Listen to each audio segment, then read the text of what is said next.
Bonsoir à tous, nous nous retrouvons en direct de la cathédrale Notre-Dame de Guadeloupe pour cette messe du Jeudi Saint en mémoire de la scène du Seigneur. Le Jeudi Saint marque le début du Triduum pascal, jour de la scène. Avec cette célébration du Jeudi Saint, nous sommes invités à faire mémoire du dernier repas de Jésus. Le lavement des pieds, auquel nous n'assisterons pas ce soir, et le dernier repas de Jésus avec ses disciples sont au centre de la liturgie de cette célébration. Entrons dans cette célébration de la scène.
Et du Fils et du Saint-Esprit.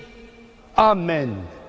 La paix soit avec vous. Et avec votre esprit.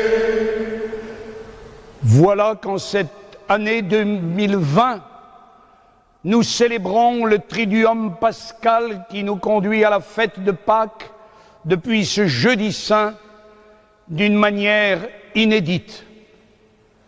Puisque la cathédrale Notre-Dame de Guadeloupe est vide de ses fidèles, mais vous êtes nombreux, très nombreux, à vous unir à cette messe en mémoire de la scène du Seigneur. Or, il nous est dit que selon la tradition la plus ancienne de l'Église, le Jeudi Saint, on doit célébrer la messe en présence du peuple de Dieu. Et on ne doit pas célébrer la messe en l'absence de peuple. Or, voici que les circonstances nous conduisent à cette absence de peuple, ici dans cette cathédrale comme dans les églises du diocèse et les églises du monde entier, pour nous protéger les uns les autres et vivre ce temps d'épreuve avec cette particularité. À l'heure qui convient le mieux, on célèbre la messe en mémoire de la scène du Seigneur, avec la participation de toute la communauté locale, les prêtres et ceux qui accomplissent la fonction dans l'Église. En ce jour de l'institution de l'Eucharistie, en ce jour de l'institution du sacerdoce, voici que nous pensons aux prêtres et aux prêtres de notre diocèse et à vous tous, peuple de Dieu disséminé dans notre archipel, vous qui participez avec Radio Massabielle par le son, rendant présent ainsi notre prière, et par l'image également. Au seuil de cette Eucharistie, comme nous le faisons au début de chaque messe, nous reconnaissons que nous sommes pécheurs en implorant la miséricorde du Seigneur. Je confesse à Dieu Tout-Puissant, je reconnais devant mes frères que j'ai péché en pensée, en parole, par action et par omission. Oui, j'ai vraiment péché. C'est pourquoi je supplie la Vierge Marie, les anges et tous les saints, et vous aussi mes frères, de prier pour moi, le Seigneur notre Dieu. Que Dieu Tout-Puissant nous fasse miséricorde, qu'il nous pardonne tous nos péchés, qu'il nous conduise à la vie éternelle.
Sur la terre, aux hommes qu'il aime, gloire à Dieu.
le Seigneur. Tu nous appelles, Dieu notre Père, à célébrer ce soir la très sainte scène où ton Fils unique, avant de se livrer lui-même à la mort, a voulu remettre à son Église le sacrifice nouveau de l'alliance éternelle. Fais que nous recevions de ce repas, qui est le sacrement de son amour, la charité et la vie, par Jésus-Christ ton Fils, notre Seigneur et notre Dieu, qui vit et règne avec toi dans l'unité du Saint-Esprit, maintenant et pour les siècles des siècles.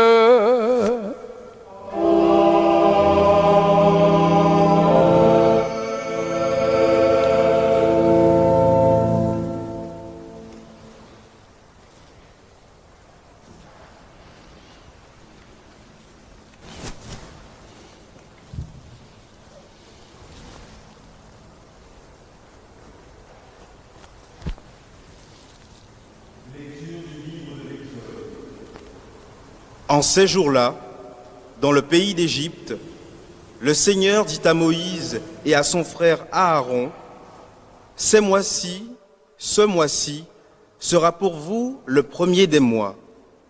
Il marquera pour vous le commencement de l'année. Parlez ainsi à toute la communauté d'Israël. Le 10 de ce mois, que l'on prenne un agneau par famille, un agneau par maison.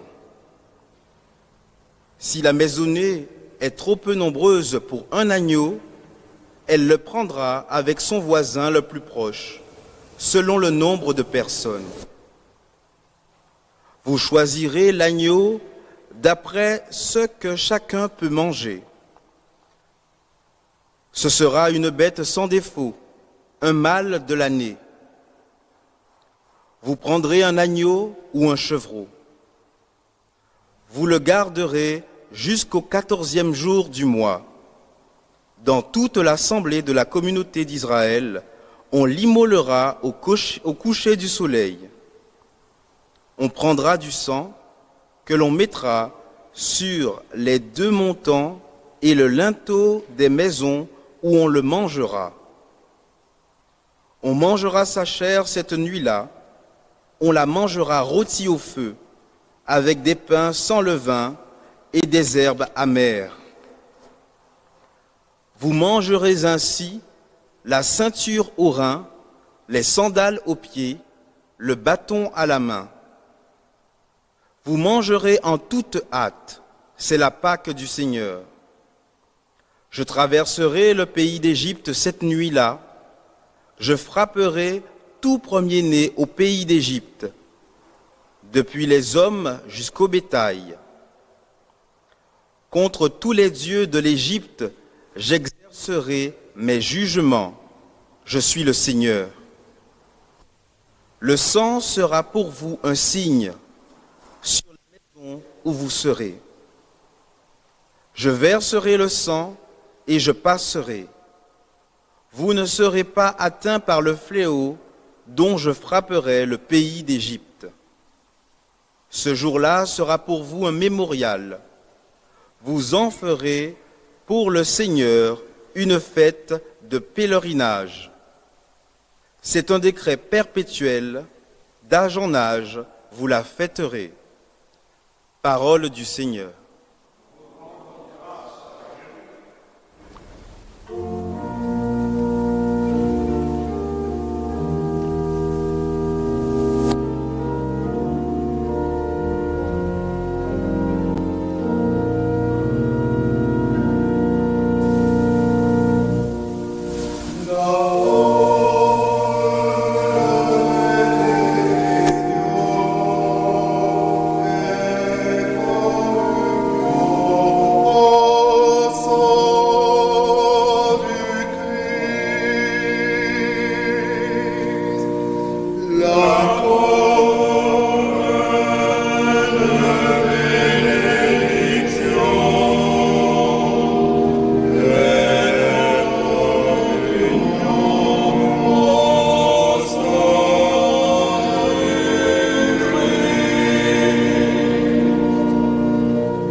serviteur, moi dont tu brisas les chaînes.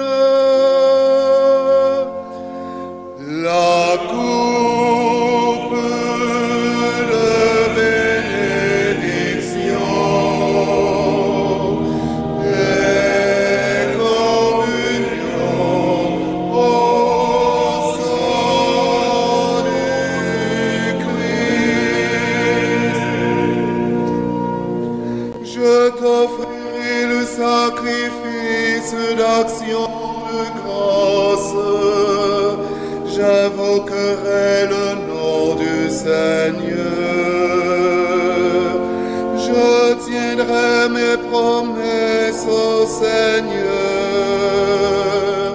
Oui, devant tout son peuple. La coupe de bénédiction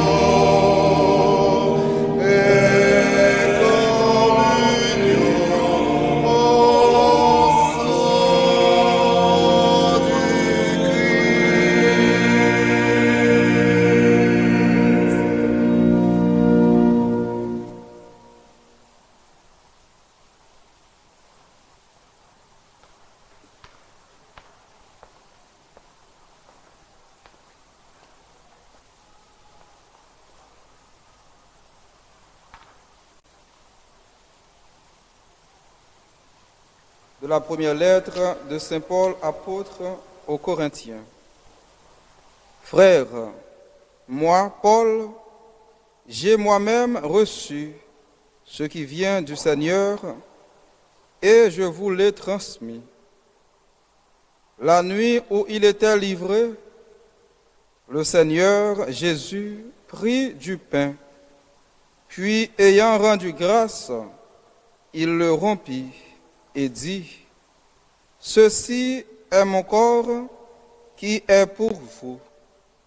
Faites cela en mémoire de moi. » Après le repas, il fit de même avec la coupe en disant, « Cette coupe est la nouvelle alliance en mon sang. Chaque fois que vous en boirez, faites cela en mémoire de moi. Ainsi donc, chaque fois que vous mangez ce pain et que vous buvez cette coupe, vous proclamez la mort du Seigneur jusqu'à ce qu'il vienne. Parole du Seigneur.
Le Seigneur soit avec vous.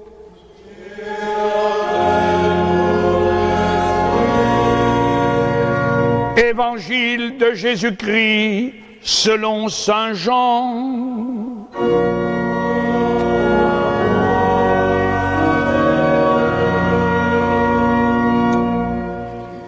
Avant la fête de la Pâque, sachant que l'heure était venue pour lui de passer de ce monde à son Père,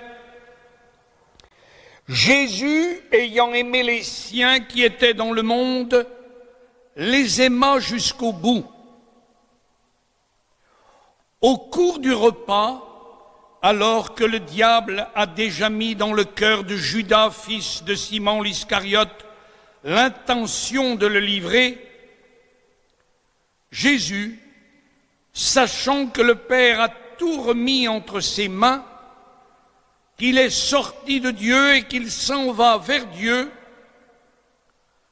se lève de table, dépose son vêtement et prend un linge qu'il se noue à la ceinture. Puis, il verse de l'eau dans un bassin. Alors, il se mit à laver les pieds des disciples et à les essuyer avec le linge qu'il avait à la ceinture.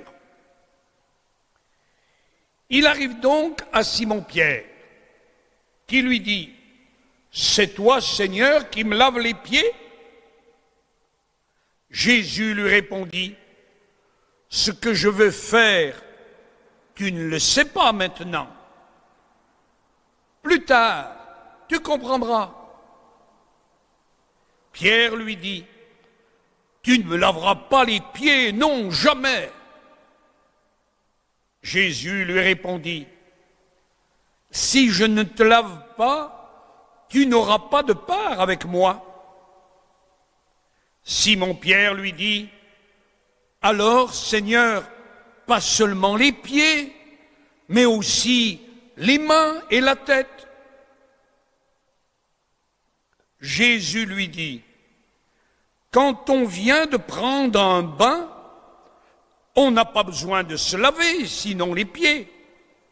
On est pur tout entier. Vous-même, vous êtes purs, mais non pas tous. » Il savait bien qui allait le livrer, et c'est pourquoi il disait, « Vous n'êtes pas tous purs. » Quand ils eurent lavé les pieds, il reprit son vêtement, se remit à table et leur dit, « Comprenez-vous ce que je viens de faire pour vous? Vous m'appelez Maître et Seigneur, et vous avez raison, car vraiment je le suis. Si donc moi, le Seigneur et le Maître, je vous ai lavé les pieds, vous aussi, vous devez vous laver les pieds les uns aux autres. C'est un exemple que je vous ai donné, afin que vous fassiez, vous aussi, comme j'ai fait pour vous. » Acclamons la parole de Dieu.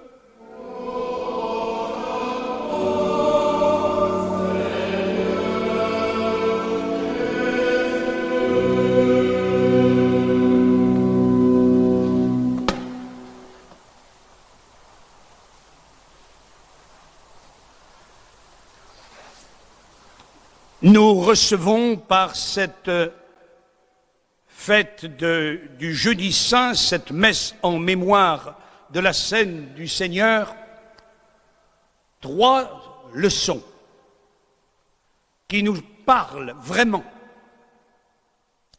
La première, c'est bien sûr celle sur l'Eucharistie.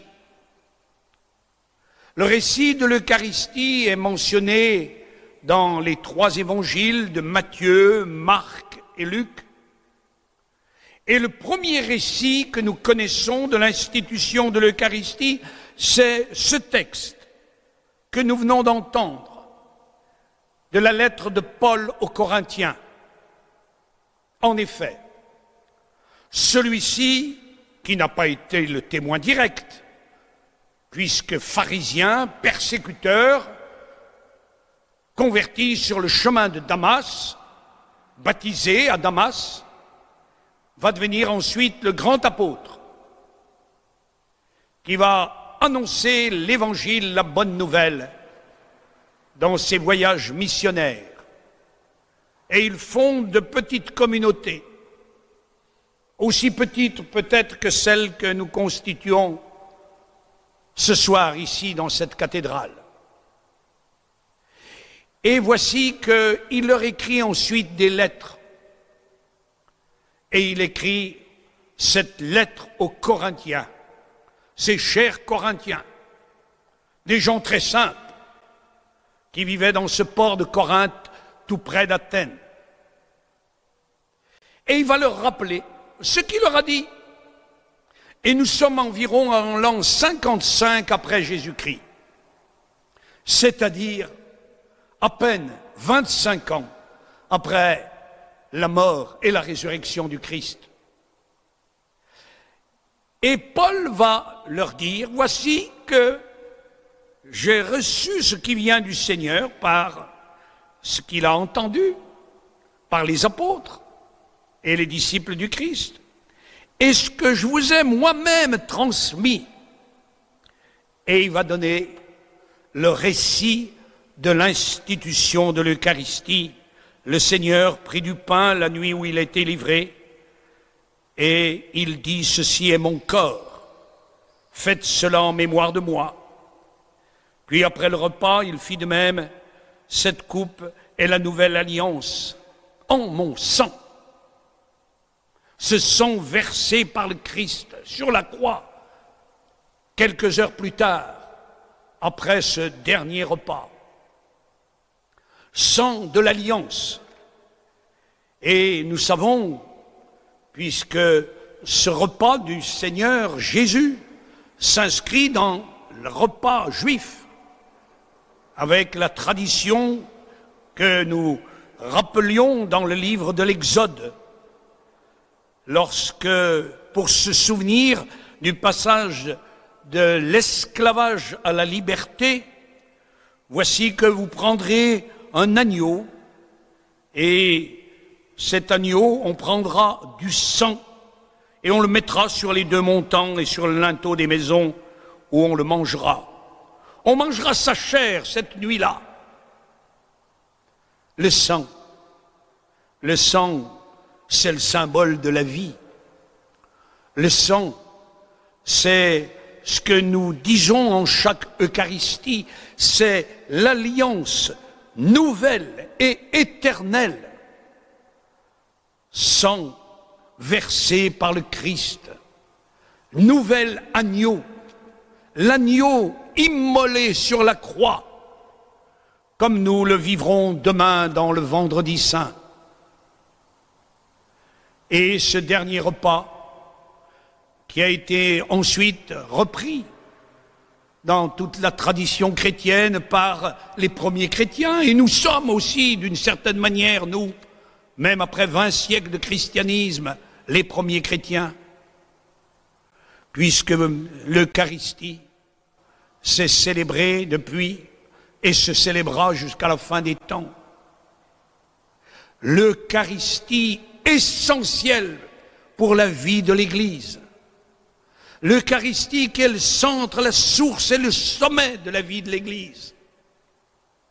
Et c'est pour cela qu'on nous invite toujours à participer à l'Eucharistie, physiquement ou spirituellement comme ce soir.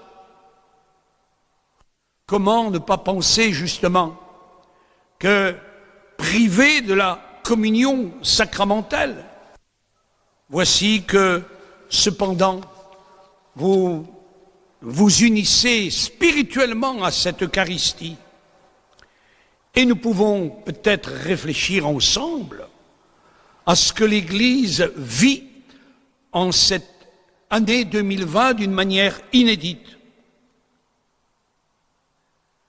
Quand on n'a pas choisi une situation, c'est peut-être que Dieu l'a choisie sans nous demander notre avis.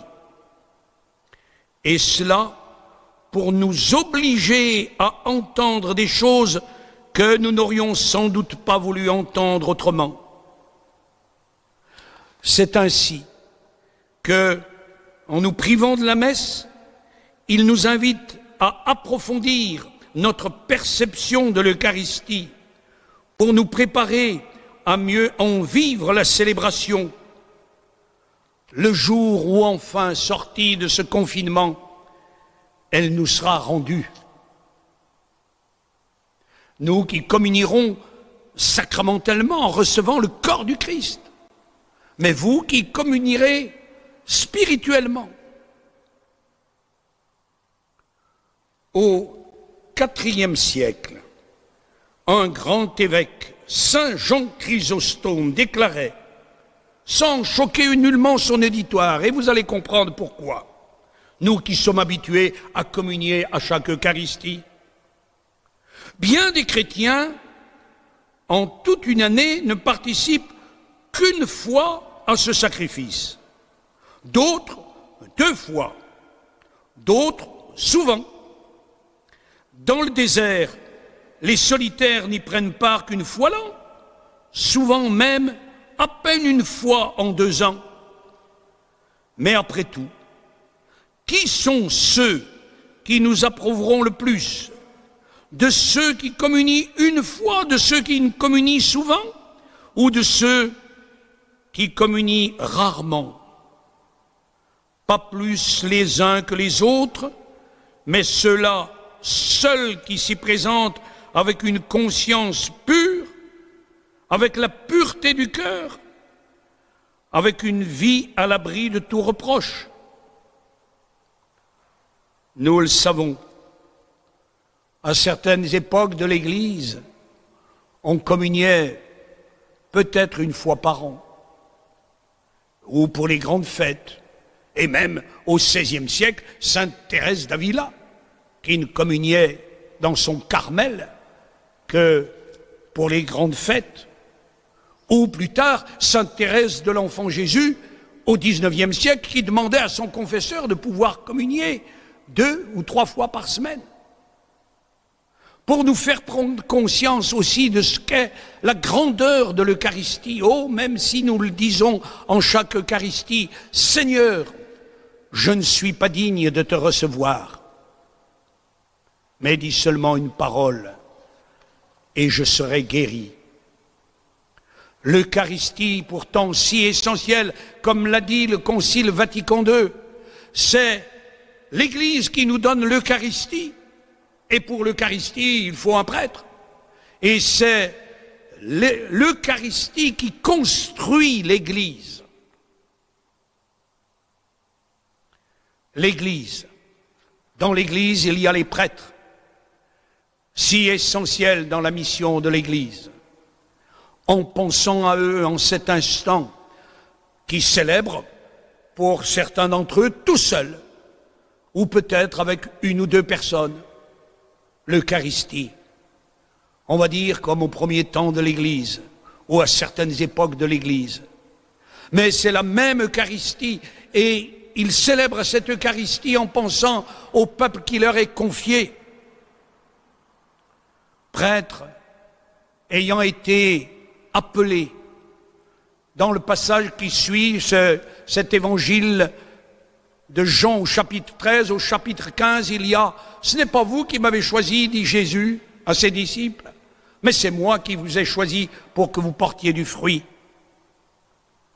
Les prêtres, pour lesquels nous prions en cette semaine sainte d'une manière toute particulière, pour une raison aussi. D'habitude, les prêtres se réunissent pour la messe chrismale célébrée durant la semaine sainte. Et la messe chrismale n'a pas pu être célébrée puisque nous ne pouvons pas nous rassembler.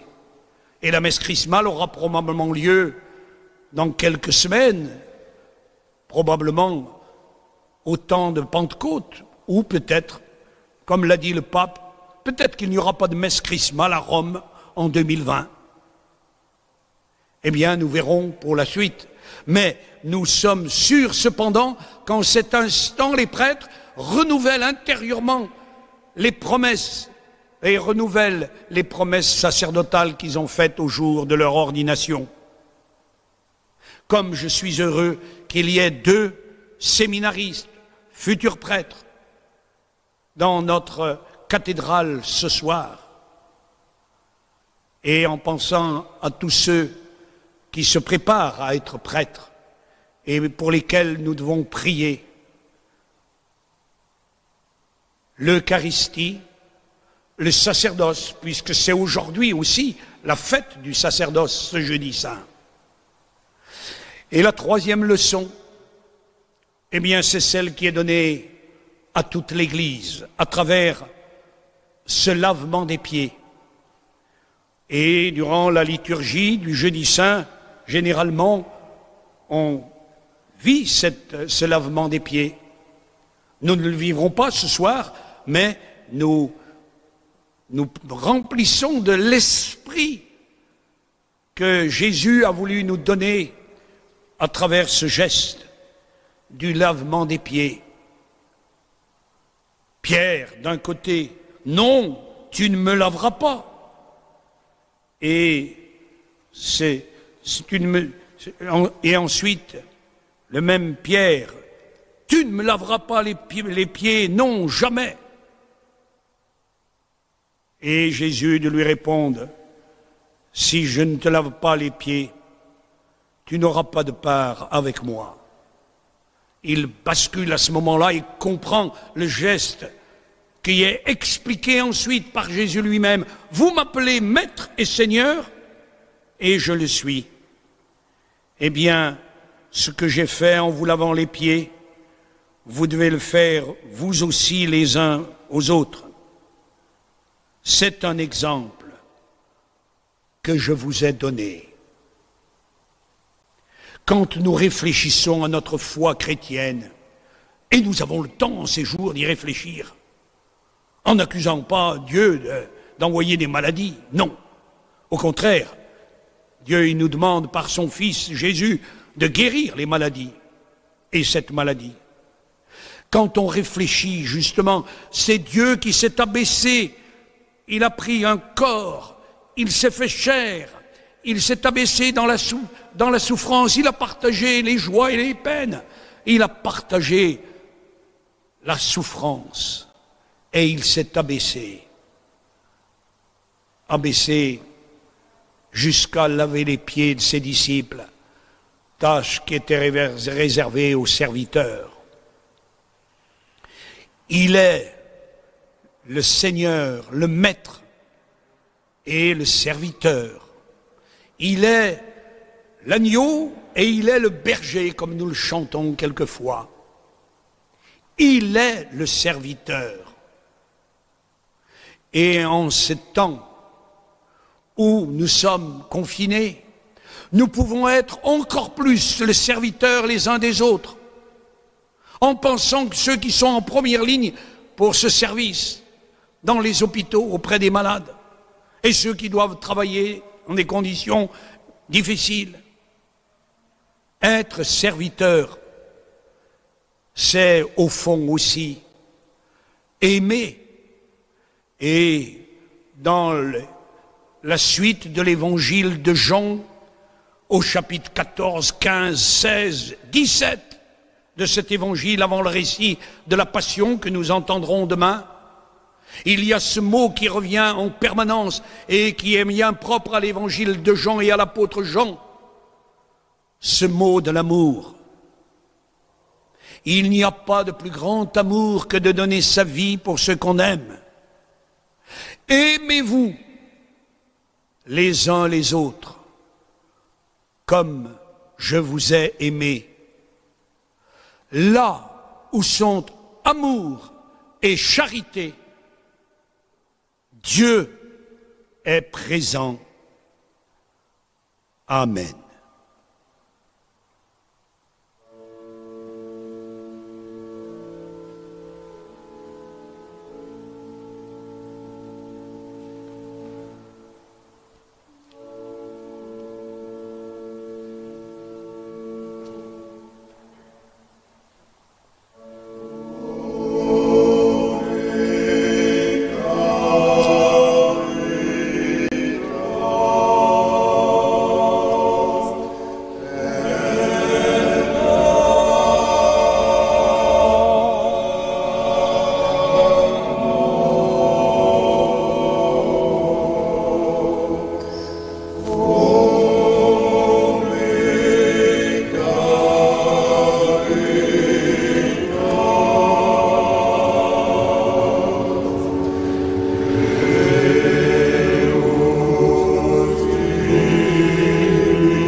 L'amour du Christ nous a groupés dans l'unité. En cet amour, n'ayons que joie et allégresse. Ayons la crainte, ayons l'amour du Dieu vivant. Et de tout cœur, aimons-nous bien, sincèrement. Et puisqu'ensemble, en un seul corps, nous vivons tous, prenons bien soin que nos esprits ne se divisent. Plus de querelles méchantes, plus de conflits. Que le Christ, notre Dieu, parmi nous, soit présent. Ensemble, avec les saints, puissions-nous contempler ton visage dans la gloire, Christ, notre Dieu. Que notre joie sera immense et sans mélange, durant l'infinité des siècles et des siècles. Amen.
Et charité, Dieu est présent, ce qui montrera à tous les hommes que vous êtes mes disciples.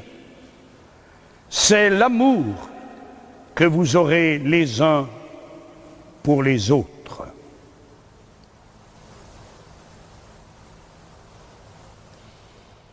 Cette messe se poursuit avec la présentation des offrandes.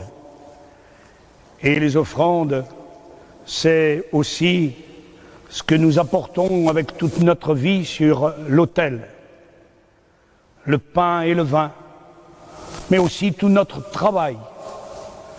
Et à ce moment-là, dans les églises, c'est le moment de l'offrande matérielle que nous pouvons faire même en ce temps de confinement, avec l'offrande par les moyens appropriés, pour quête en paroisse,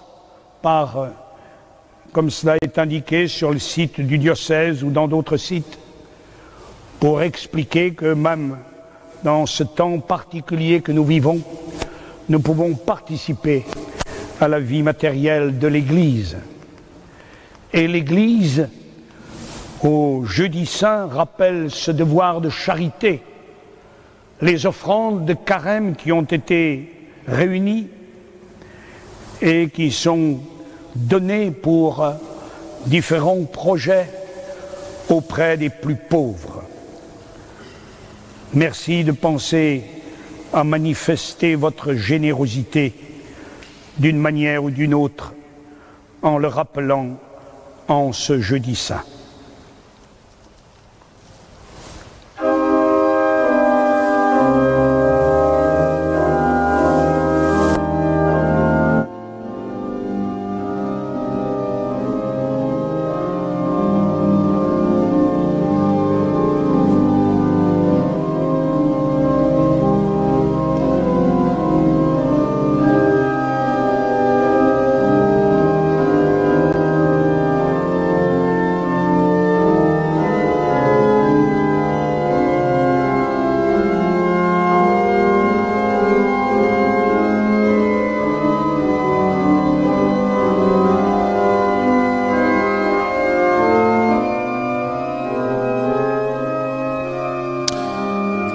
Habituellement, c'est pendant cette messe, après l'homélie, qu'a lieu le lavement des pieds. Ce soir-là, 12 fidèles, comme les 12 apôtres, ont le pied droit lavé par le prêtre, répétant ainsi le geste du Christ qui se fait serviteur, mais en raison de la pandémie liée au coronavirus, ce rite ne sera pas pratiqué cette année. L'on peut tout de même le méditer, tant il donne à contempler Jésus, le Verbe éternel, qui prend la condition de serviteur. Ce geste est placé sous le signe de l'amour librement vécu, et non de l'humiliation subie.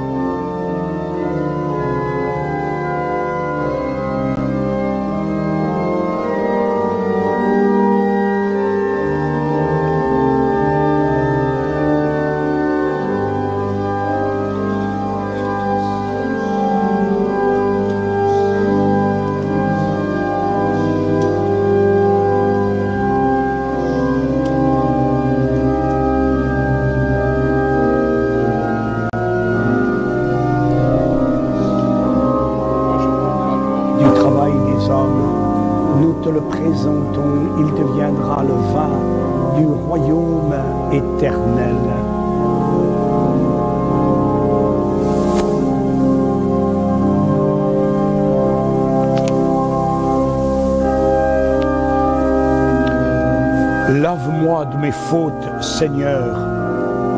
Purifie-moi de mon péché.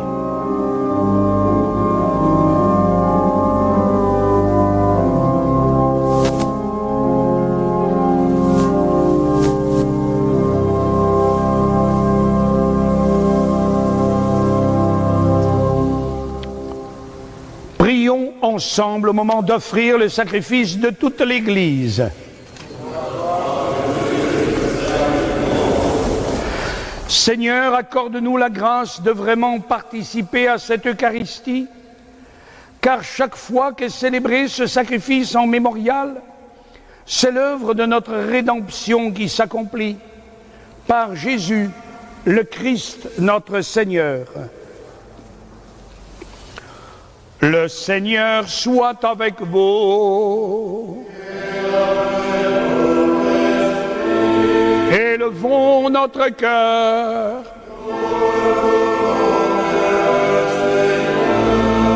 Rendons grâce au Seigneur notre Dieu.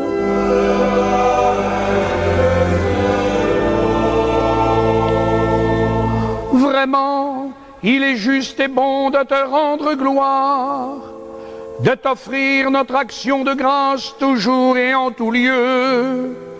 À toi, Père très saint, Dieu éternel et tout-puissant, par le Christ notre Seigneur.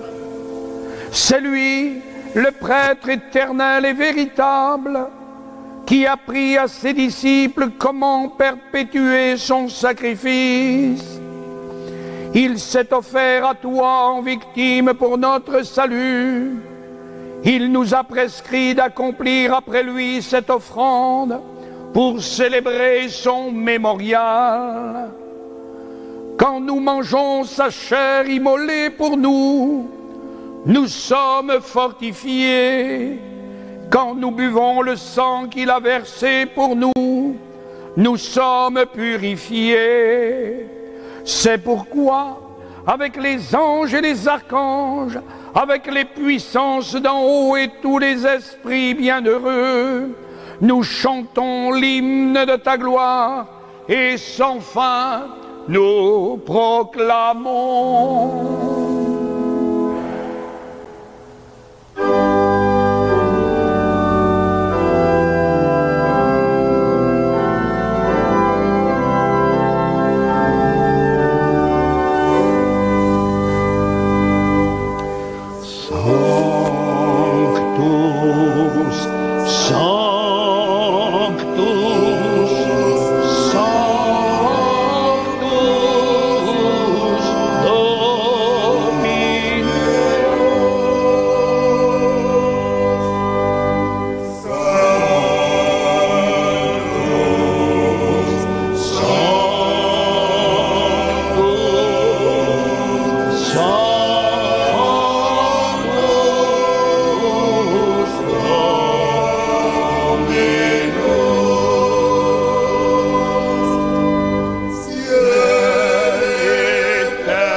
vraiment saint Dieu de l'univers, et toute la création proclame ta louange, car c'est toi qui donnes la vie, c'est toi qui sanctifies toutes choses, par ton Fils, Jésus-Christ notre Seigneur, avec la puissance de l'Esprit Saint, et tu ne cesses de rassembler ton peuple, afin qu'il te présente partout dans le monde une offrande pure. C'est pourquoi nous voici rassemblés devant toi, et dans la communion de toute l'Église, nous célébrons le jour très saint, où notre Seigneur Jésus-Christ fut livré pour nous. Par lui, notre Rédempteur et Sauveur que tu as glorifié, Dieu Tout-Puissant, nous te supplions de consacrer toi-même les offrandes que nous apportons. Sanctifie-les par ton esprit pour qu'elles deviennent le corps et le sang de ton Fils, Jésus-Christ notre Seigneur. La nuit même où il fut livré, c'est-à-dire aujourd'hui, il prit le pain, en te rendant grâce, il le bénit, il le rompit et le donna à ses disciples en disant « Prenez et mangez-en tous, ceci est mon corps livré pour vous. »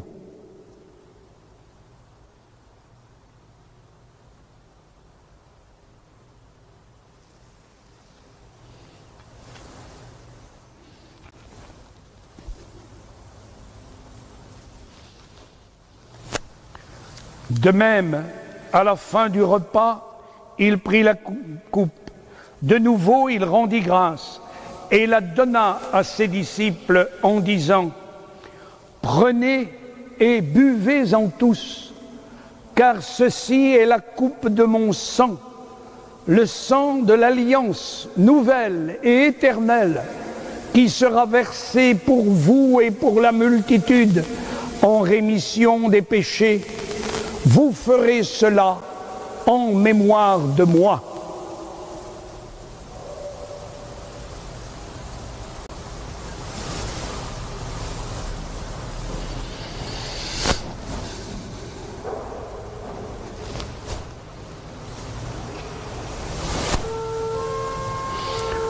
Il est grand le mystère de la foi, nous proclamons ta mort, Seigneur Jésus. Nous célébrons ta résurrection, nous attendons ta venue dans la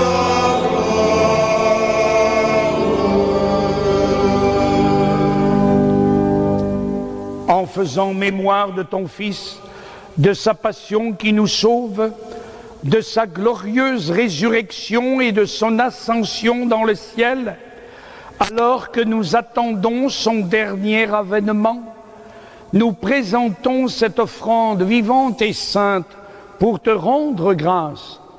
Regarde, Seigneur, le sacrifice de ton Église et daigne y reconnaître celui de ton Fils qui nous a rétablis dans ton alliance. Quand nous serons nourris de son corps et de son sang et remplis de l'Esprit Saint, accorde-nous d'être un seul corps et un seul esprit dans le Christ.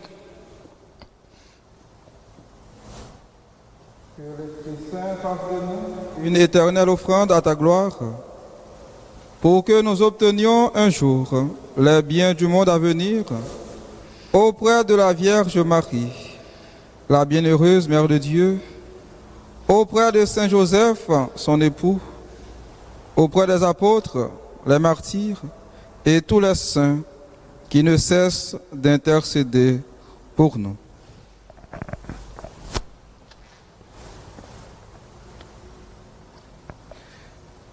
Et maintenant, nous te supplions, Seigneur, par le sacrifice qui nous réconcilie avec toi, étends au monde entier le salut et la paix. Affermis la foi et la charité de ton Église au long de son chemin sur la terre. Veille sur ton serviteur, le pape François, et notre évêque Jean-Yves ici présent, l'ensemble des évêques, les prêtres, les diacres et tout le peuple des rachetés. Écoute les prières de ta famille assemblée devant toi et ramène à toi, Père très aimant, tous tes enfants dispersés. Pour nos frères défunts, pour les hommes qui ont quitté ce monde et dont tu connais la droiture, nous te prions. Reçois-les dans ton royaume, où nous espérons être comblés de ta gloire, tous ensemble et pour l'éternité, par le Christ notre Seigneur, par qui tu donnes au monde toute grâce et tout bien.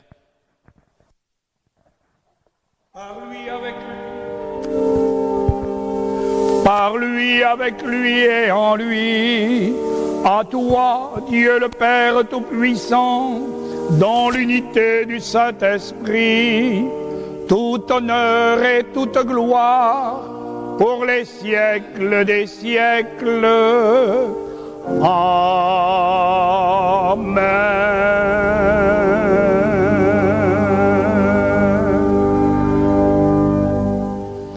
Comme nous l'avons appris du Sauveur et selon son commandement, nous osons dire: Notre Père, qui es aux cieux, que ton nom soit sanctifié, que ton règne vienne, que ta volonté soit faite sur la terre comme au ciel.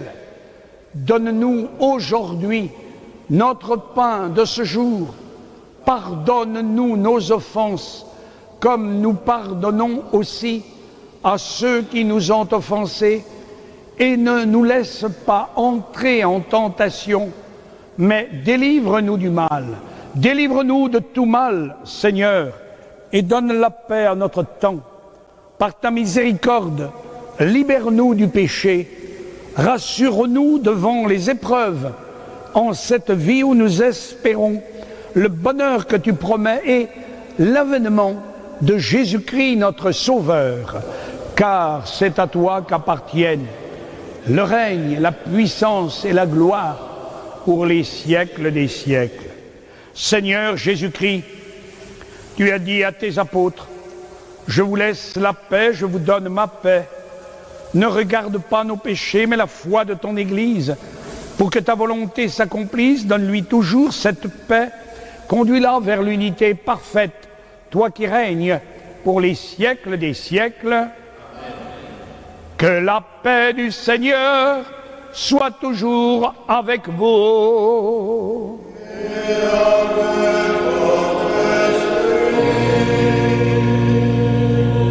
À vous ici dans cette cathédrale et à vous tous qui vous unissez dans vos familles, cette paix qui nous vient du Christ.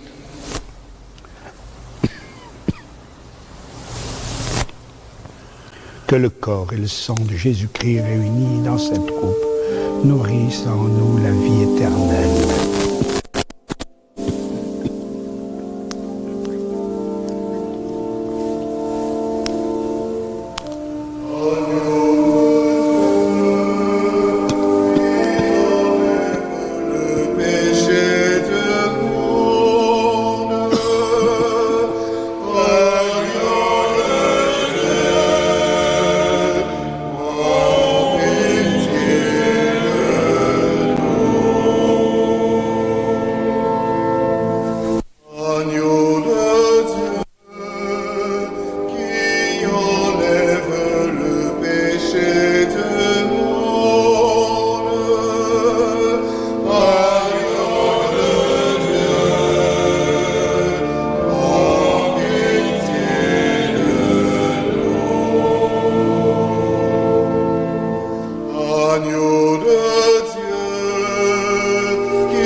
repas du Seigneur. Voici l'agneau de Dieu qui enlève le péché du monde. Seigneur, je ne suis pas digne de te recevoir, mais dis seulement une parole et je serai guéri. Que le corps et le sang du Christ me gardent pour la vie éternelle. Amen.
Et nous tous qui ne pouvons communier physiquement et sacramentellement, sommes invités à la communion du désir, à la communion spirituelle.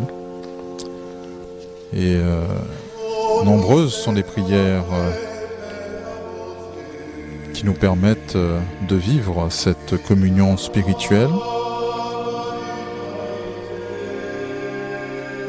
Que ce jeûne eucharistique me fasse communier aux souffrances de ton corps mystique, l'Église, partout dans le monde, où les persécutions ou l'absence de prêtres font obstacle à toute vie sacramentelle.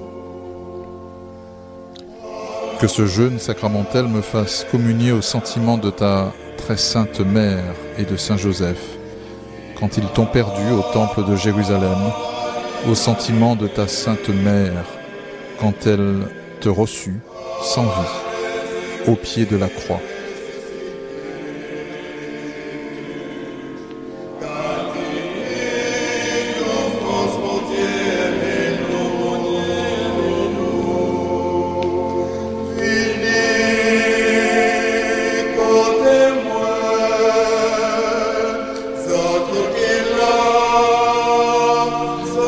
Ce sont là quelques prières suggérées qui peuvent nous accompagner dans cet acte de communion spirituelle.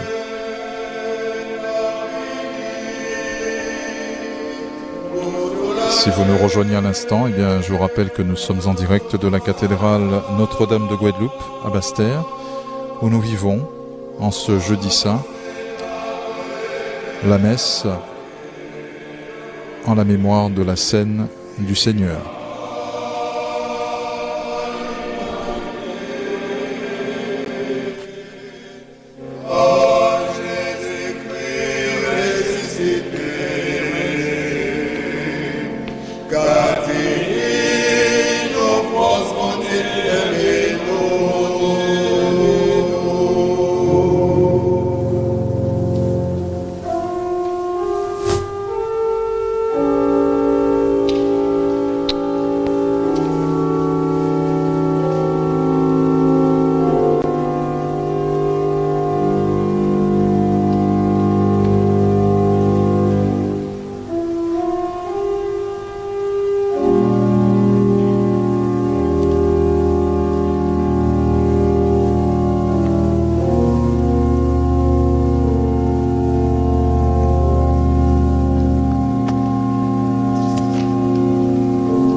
Prions le Seigneur.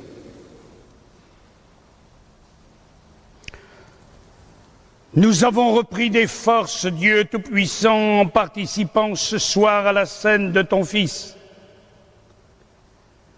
Accorde-nous d'être un jour rassasiés à la table de son royaume éternel, lui qui vit et règne pour les siècles des siècles. Amen.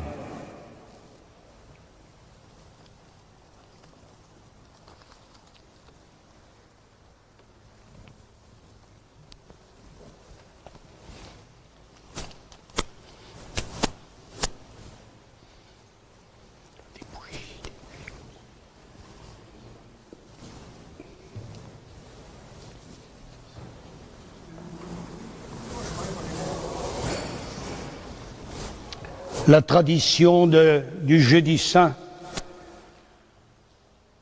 c'est ensuite, à l'issue de la messe, où il n'y a pas de bénédiction, une messe en quelque sorte inachevée,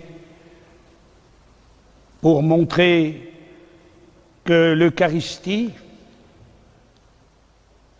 va se prolonger par Jésus au jardin des Oliviers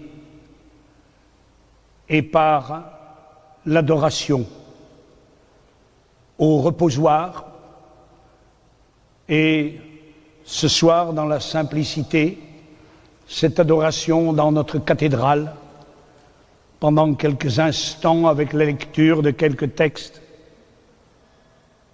pour adorer Jésus réellement présent dans l'Eucharistie et entendre Jésus nous dire, comme il l'a dit au jardin des Oliviers, « Venez et priez avec moi ».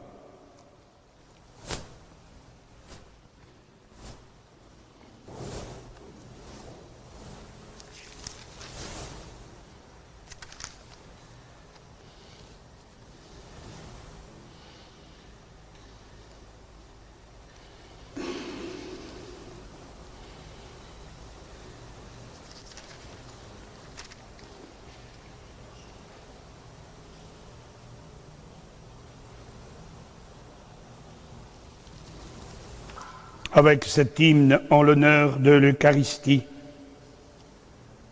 chante ô ma langue le mystère de ce corps très glorieux et de ce sang si précieux que le roi des nations issu d'une noble lignée versa pour le prix de ce monde. Pange lingua gloriosi, corporis mysterium, sanguinisque pretiosi, quem in mundi precium, fructus ventris generosi, rex effudit gentium, tantum ergo sacramentum, veneremur cernui, et anticum documentum novocedat ritui, prestet fides supplementum, sensum defectui. Ce sacrement est admirable, vénérons-le humblement, et qu'au précepte d'autrefois succède un rite nouveau, que la foi vienne suppléer à nos sens et à leurs limites.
Nous arrivons donc au terme de cette célébration du Jeudi Saint en la mémoire de la scène du Seigneur, messe qui a marqué l'ouverture de ce Triduum pascal. Merci à vous de nous avoir suivis.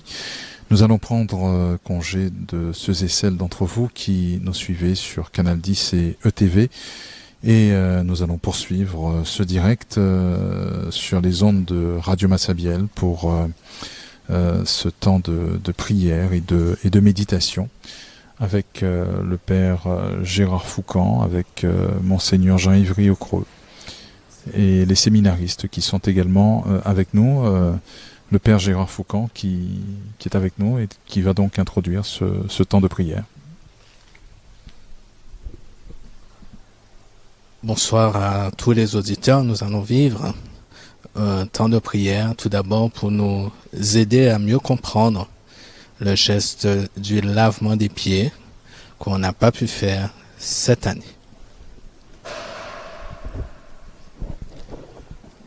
Frères et sœurs, le lavement des pieds est le signe de l'abaissement de notre Seigneur Jésus-Christ. Bien plus encore, comme le dépouillement de l'autel ce soir, comme le dépouillement à la croix demain, notre Seigneur enlève lui-même ses vêtements et ceint à la taille un linge pour essuyer les pieds de ses disciples. D'une certaine manière, aujourd'hui, il nous propose de nous laver les pieds. J'aimerais réfléchir et méditer avec vous sur un enseignement que je perçois. La voie du bien vivre pour un chrétien. Pour faire simple, le lavement des pieds nous donne des critères pour mieux vivre en chrétien. Dans cet enseignement, il y a un point de départ et deux mouvements fondamentaux. Le point de départ est le fait d'être baptisé. Où se situe ce point dans le texte? C'est au moment où Pierre change d'avis et veut être lavé, et veut que son être, tout son être, soit lavé. Particulièrement quand Jésus lui fait comprendre que ceux qui ont été instruits par lui et qui suivent ses instructions sont déjà purs.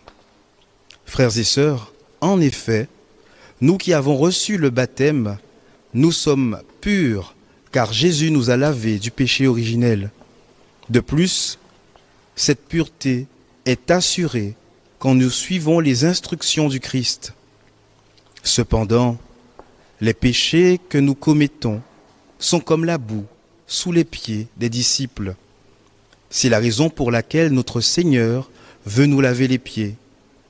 Notre Dieu souhaite que nous soyons totalement purs pour avoir part avec lui. Frères et sœurs, seul le sacrement de la réconciliation, la confession, nous lave du péché. Pour s'en assurer, il est bon de se rappeler une règle simple.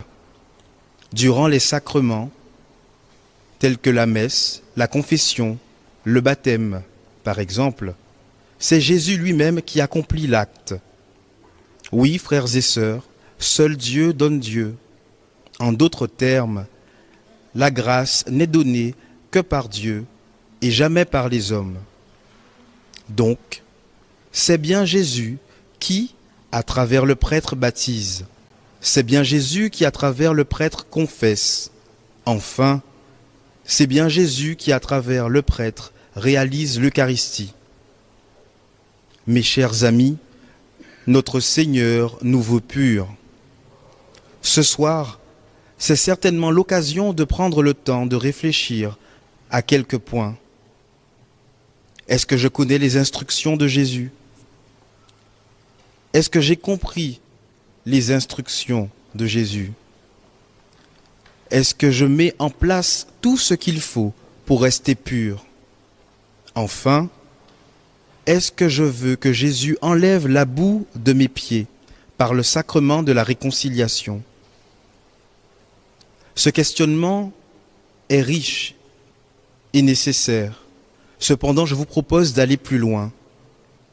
Maintenant que nous avons compris l'importance du fait d'être baptisé et que le sacrement de la réconciliation est le moment où notre Seigneur aujourd'hui nous lave les pieds, il est maintenant bon de méditer sur cette parole du Seigneur.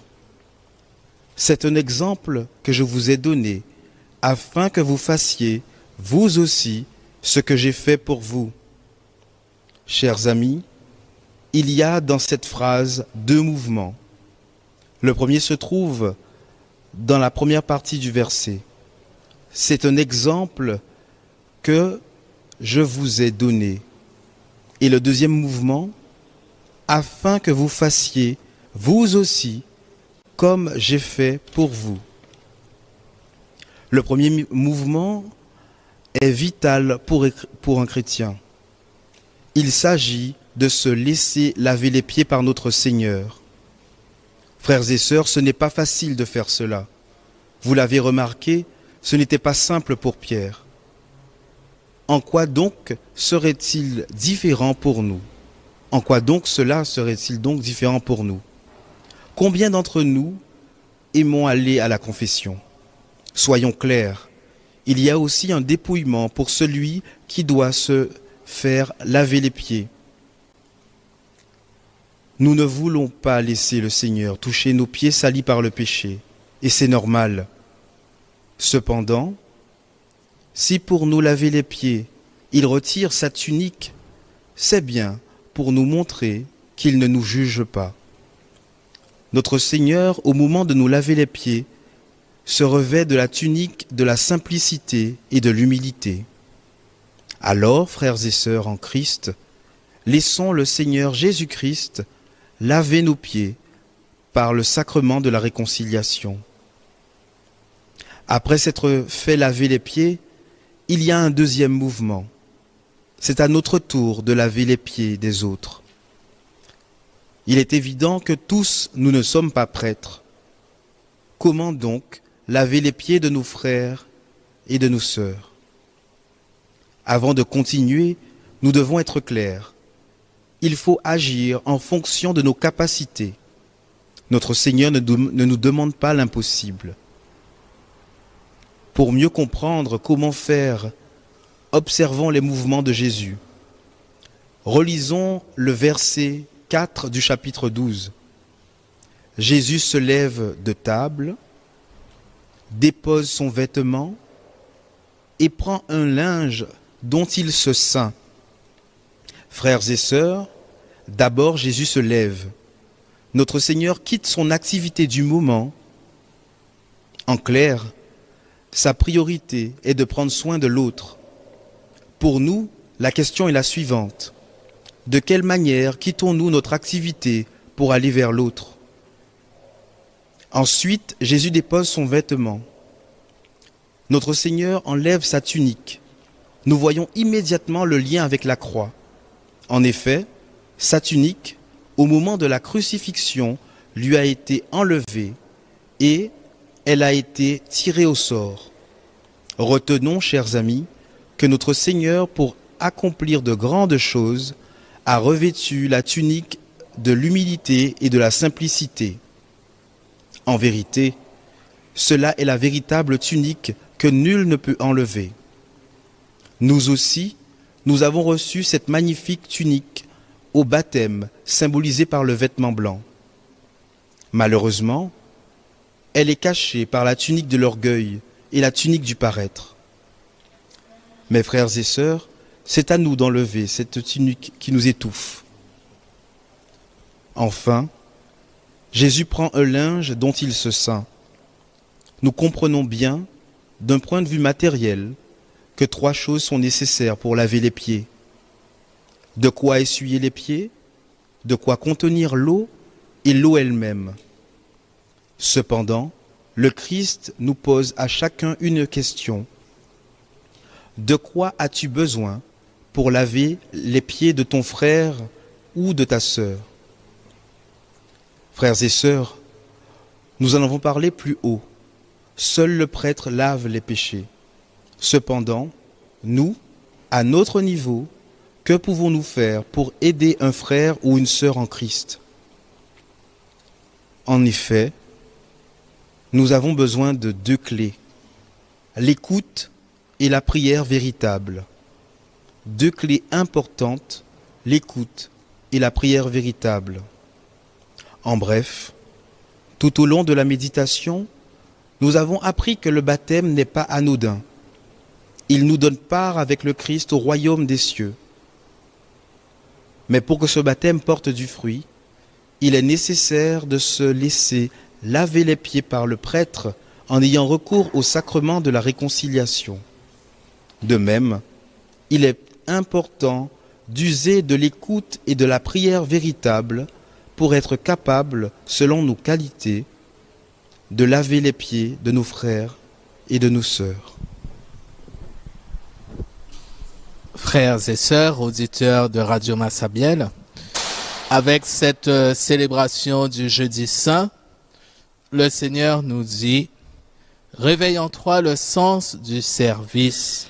Fais en sorte que toute ta vie soit service. » Oui, retrouvons les petits gestes du service, de l'hospitalité sans calcul qu'on admire dans certaines civilisations et dans certaines familles authentiquement chrétiennes.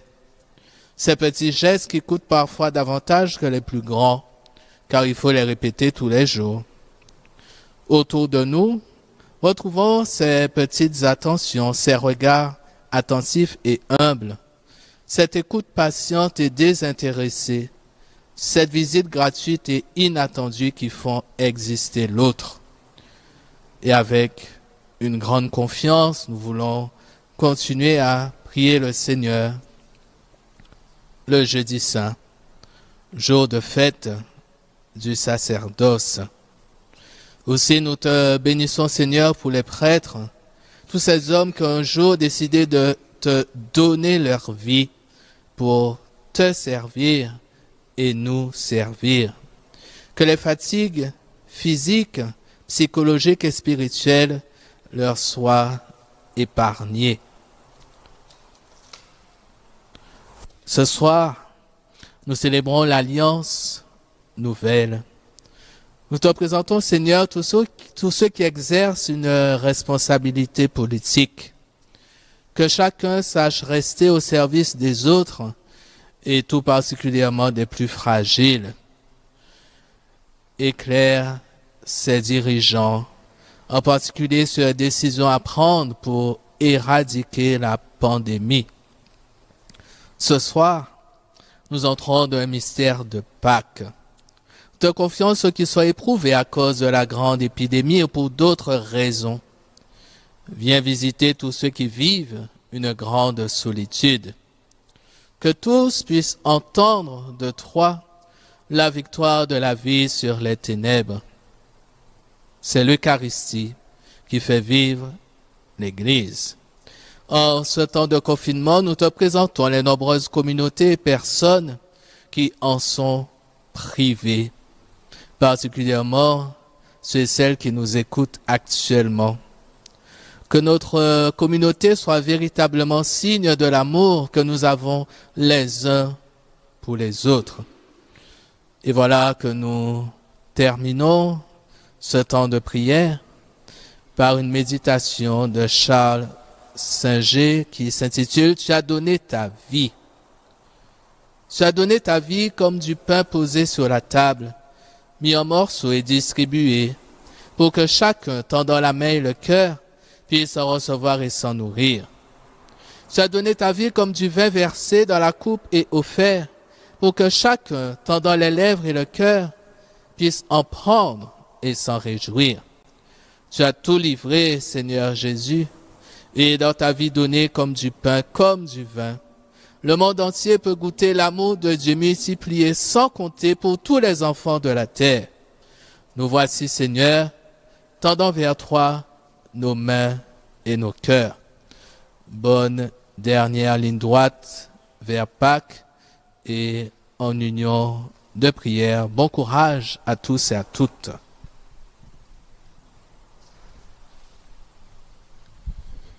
Voilà, merci au Père Gérard Foucan, merci à notre cher séminariste qui l'accompagnait, merci pour ce temps de prière après cette messe de la Seine, en mémoire de la Seine du Seigneur. C'était donc un reportage de toute l'équipe de Radio Massabielle depuis la cathédrale Notre-Dame de Guadeloupe. On remercie Jean-Marc Dulis qui a assuré donc cette retransmission et l'équipe donc du service de communication du diocèse de Guadeloupe qui a donc contribué à ce direct depuis la cathédrale de Basse-Terre. Merci à vous, on se retrouve demain matin pour le chemin de croix, donc depuis la chapelle de l'évêché ici à Basse-Terre. Bonne soirée à toutes et à tous et belle montée vers Pâques à nous tous dans le confinement.